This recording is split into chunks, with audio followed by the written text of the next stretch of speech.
नमस्कार, मैं प्रवीण बात कर रहा हूँ।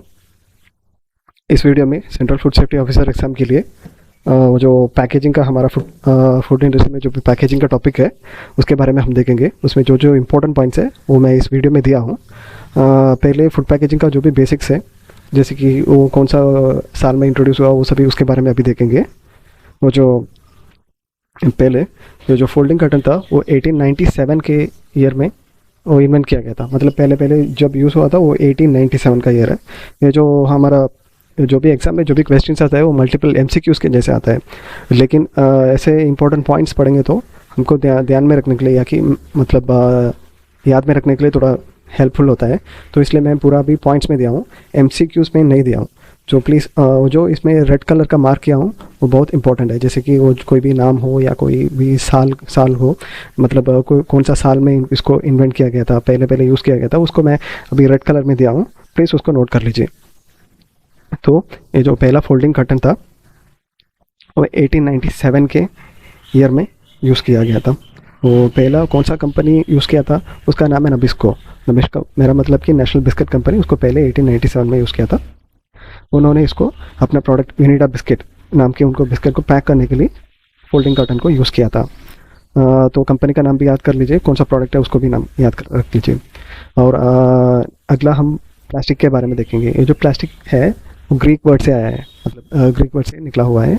वो ग्रीक वर्ड है प्लास्टिकोस, PLASTAKOAS, प्लास्टिकोस। तो इसमें आपको स्पेलिंग देखना पड़ेगा। जैसे कि आप अगर आपको MCQs आता है, जैसे कि the term plastic is derived from the Greek word, देखिए 4 ऑप्शन देंगे। जैसे कि प्लास्टिकोस PLASTAKOAS देंगे, और नेक्स्ट में PLASTACOAS देंगे या QAS देंगे, लेकिन सही आंसर है PLASTAKOAS। उसको आपको ध्यान में रखना होगा, प्लास्टिकोस। सो ये जो वर्ड है ग्रीक वर्ड प्लास्टिकोस से आया है, और उसका मतलब जो है कि उसको, ये जो प्लास्टिकोस का मतलब होता है कि टू फॉर्म और टू ग्रो। मतलब उसको हम जैसे भी हम चाहते हैं उसको ऐसे मोल्ड कर सकते हैं। तो इसको फॉर्म और ग्रो बोला, मतलब उसका मतलब होता है, मतलब प्लास्टिकोस का। और अगला जो है रिटॉर्ट पाउच। ये जो रिटॉर्ट पाउच है 4 तरफ के मटेरियल से बना हुआ है।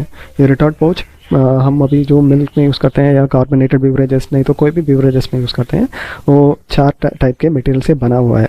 पहला है पॉलीप्रोपिलीन, और दूसरा है नायलॉन, और दूसरा है एल्यूमिनियम फॉइल, और दूसरा है पॉलिएस्टर।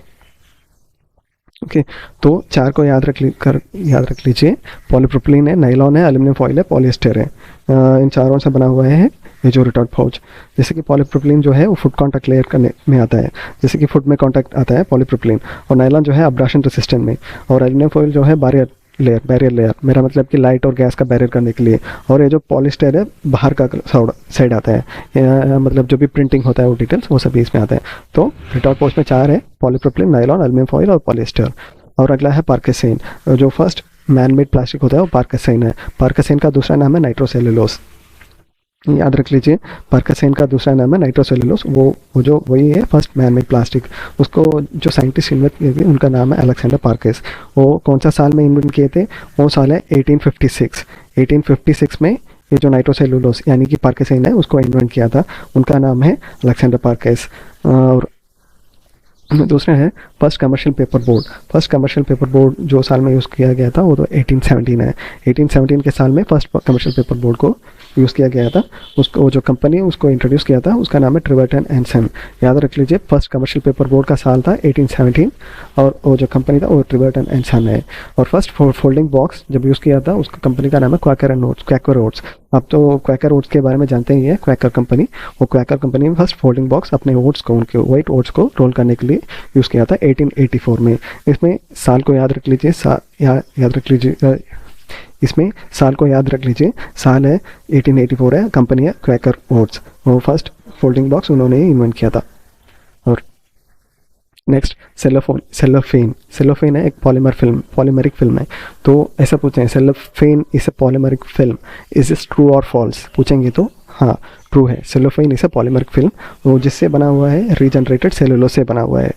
नेक्स्ट पेट बॉटल्स, ये मेरा मतलब है कि पेट जो होता है पॉलीएथिलीन टेराप्थलेट, वो जो है वो कार्बोनेटेड बेवरेजेस स्टोर करने के लिए यूज़ किया करते हैं, वही उसको पॉलीएथिलीन टेराप्थलेट बोलते हैं।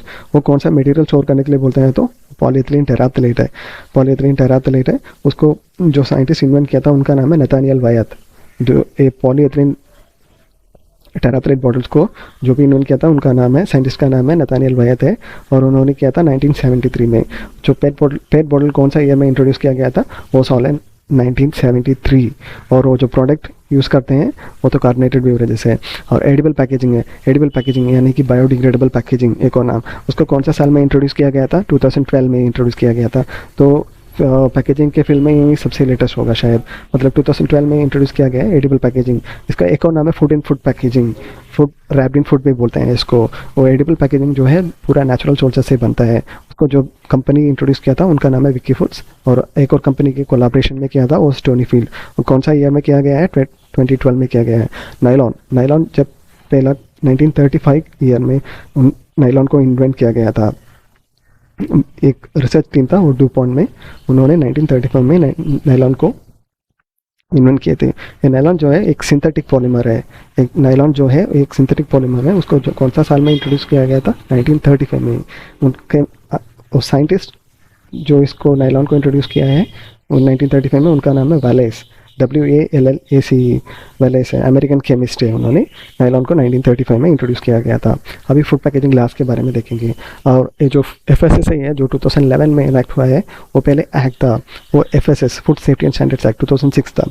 उसमें 101 सेक्शंस था पूरा।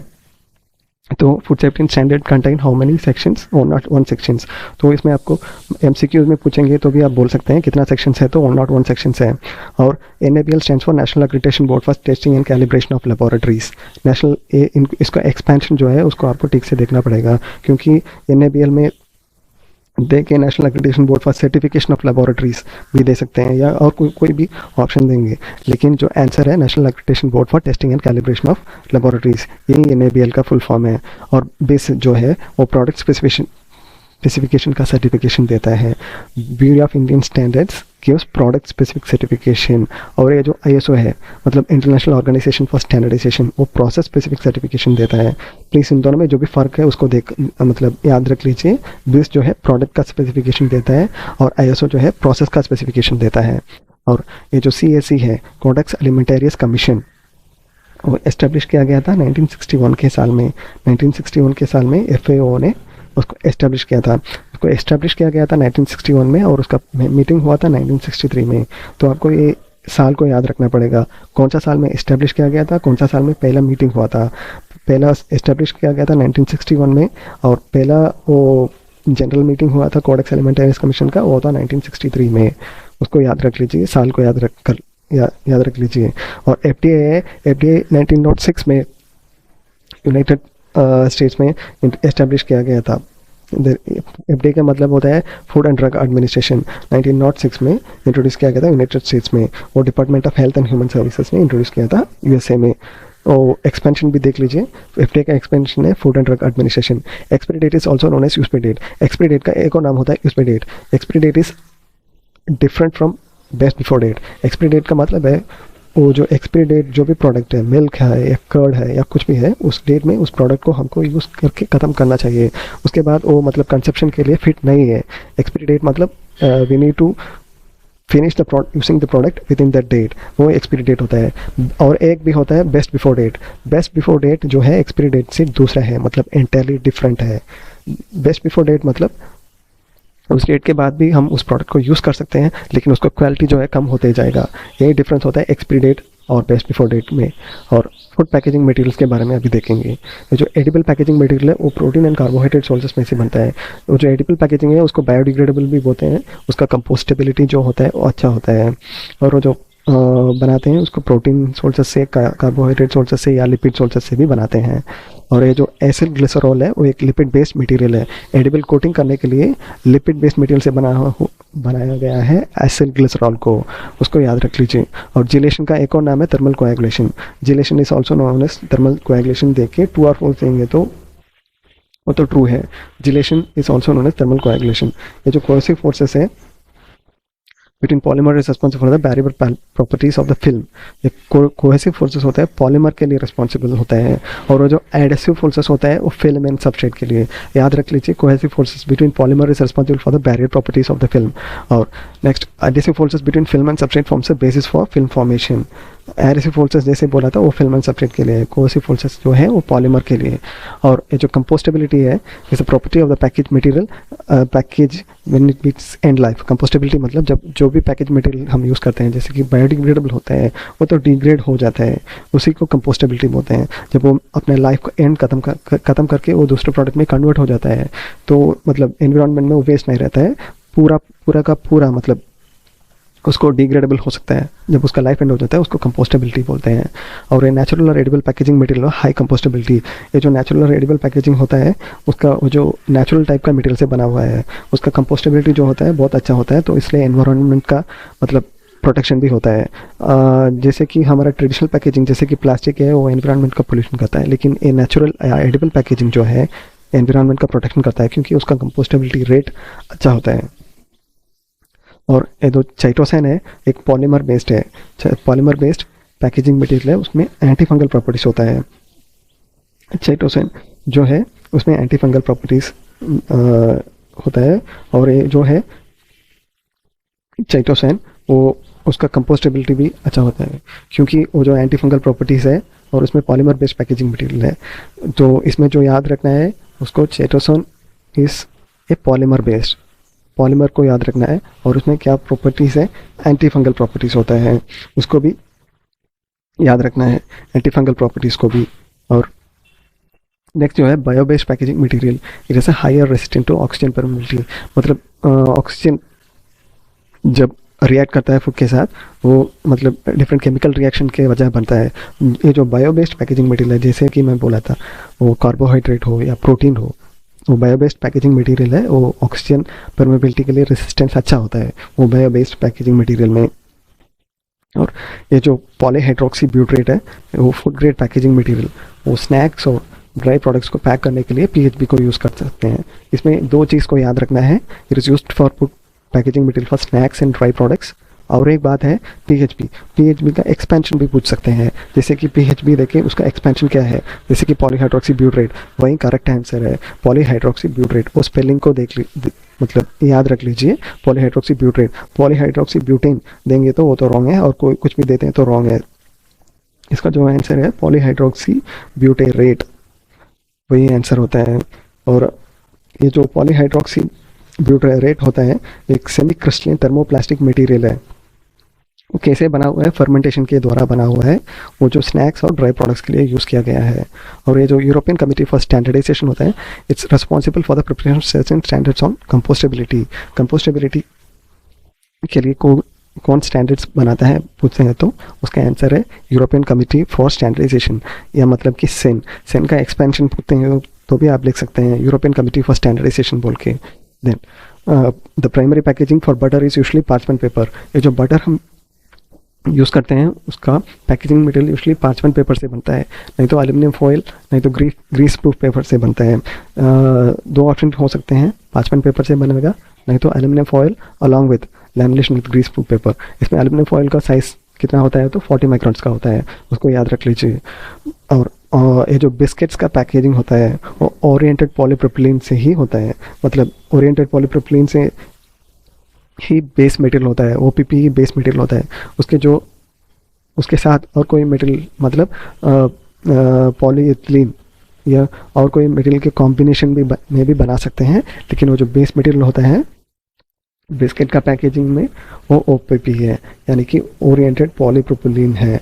और ये जो पॉलीप्रोपिलीन है वो फूड कॉन्टैक्ट लेयर है रिटॉर्ट पाउचेस में। ये मैंने पहले भी बोला था, रिटॉर्ट पाउचेस जो है मिल्क पैकेजिंग करने के लिए यूज़ होता है, और जो भी सॉफ्ट बीवरेजेस हो वो बीवरेजेस के लिए यूज़ होता है। ये पॉलीप्रोपिलीन है वो रिटॉर्ट पाउच में कॉन्टैक्ट लेयर में आता है, मतलब फूड कॉन्टैक्ट लेयर में आता है। और ये जो टेट्रा पैक है उसके लिए 6 लेयर्स होते हैं, टेट्रा पैक के लिए 6 लेयर्स होते हैं। और ये जो रिटॉर्ट पाउच है उसमें 4 लेयर्स बनते हैं। पहले स्लाइड में बोला था रिटॉर्ट पाउच के लिए 4 लेयर्स होते हैं, टेट्रा पैक के लिए 6 लेयर्स होते हैं। याद रख लीजिए कितना लेयर्स होते हैं बोल के। और अभी देखेंगे टेट्रा पैक में कौन कौन सा लेयर है। टेट्रा पैक में पूरा 6 लेयर्स है, उसमें से आउटर मोस्ट जो लेयर है वो पॉलीएथिलीन है, जो इनर मोस्ट मेरा मतलब कि जो फूड में कांटेक्ट आता है वो भी पॉलीएथिलीन ही है। और दूसरा मटेरियल है पेपर है, पॉलीएथिलीन है, एल्युमिनियम है, पॉलीएथिलीन। तो 4 इसमें पॉलीएथिलीन ही आता है लेयर्स में। और 2 लेयर्स जो होते हैं वो पेपर है और एक एल्युमिनियम है। ये जो एल्युमिनियम है टेट्रा पैक में, उसका काम है कि लाइट और गैस में से प्रोटेक्शन देना है। एल्युमिनियम फॉर्म्स थिनस्ट लेयर, बहुत थिन लेयर एल्युमिनियम का ही होता है और उसका काम होता है लाइट और गैस में से प्रोटेक्शन देने का। और पेपर जो है वो सबसे थिकस्ट लेयर होता है टेट्रा पैक में। और नेक्स्ट, वाइन जब पैकिंग किया जाता है उसको ट्रांसपेरेंट ग्लास में पैकेजिंग नहीं करना चाहिए, क्योंकि ट्रांसपेरेंट ग्लास जो है सनलाइट में एक्सपोजर में आ सकता है और उसकी वजह से रिएक्शंस हो सकता है वाइन में, और उसका जो फ्लेवर है वो डल हो सकता है या ऑक्सीडेशन रिएक्शन भी हो सकते हैं। इसलिए कभी भी वाइन को ट्रांसपेरेंट ग्लास बॉटल में पैकेजिंग नहीं करना चाहिए। और नाइट्रोजन गैस जो है वाइन कैंस में यूज़ किया जाता है। फिलर गैस मतलब वो जो वाइन रखते हैं उस कैन को प्रेशर को मेंटेन करके रखने के लिए नाइट्रोजन गैस यूज़ किया जाता है। कौन सा गैस पूछेंगे तो ऑप्शन में वो जो नाइट्रोजन गैस है वो फिलर गैस के रूप में यूज़ किया जाता है वाइन कैंस में। और ये जो पॉलीएथिलीन टेराप्थलेट है it is used for the manufacture of trace. वो जो पॉलीएथिलीन टेराप्थलेट को माइक्रोवेव ओवन्स में ट्रेस बनाने के लिए यूज़ कर सकते हैं, क्योंकि आप जानते हैं कि माइक्रोवेव ओवन्स में टेम्परेचर 140 से 160 डिग्री जा सकता है। उस टाइम में उस टेम्परेचर को विथस्टैंड करने के लिए पॉलीएथिलीन का बना हुआ ट्रेस यूज़ कर सकते हैं। और इस वीडियो में मैं इतना ही दिया हूँ। वीडियो में कोई भी जगह में कोई भी गलती है तो प्लीज़ कमेंट कीजिए, और कोई भी सेक्शन को ऐड करना है तो उसको भी बोल दीजिए। और कोई भी कमेंट है, नेगेटिव कमेंट्स हो या कुछ भी हो, प्लीज़ कमेंट्स में दे दीजिए। Thanks for watching.